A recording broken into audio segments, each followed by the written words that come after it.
మొన్న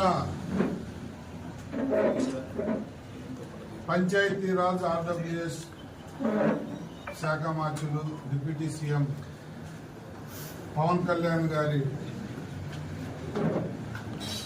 ఆలోచనతో గౌరవ ముఖ్యమంత్రి నారా చంద్రబాబు నాయుడు గారు ఆదేశాల మేరకు రాష్ట్ర వ్యాప్తంగా దగ్గర 13,000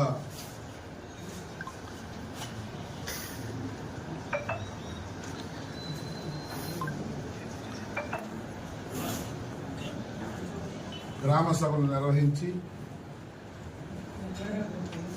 ఇది ఒక చరిత్ర. దేశంలోనే ఎప్పుడు కూడా రాష్ట్ర వ్యాప్తంగా ఒక్క పంచాయతీ కూడా మిస్ అవ్వకుండా గ్రామ సభలు పెట్టి ముఖ్యమంత్రి డిప్యూటీ ముఖ్యమంత్రి కూడా దాంట్లో పాల్గొన్నారు.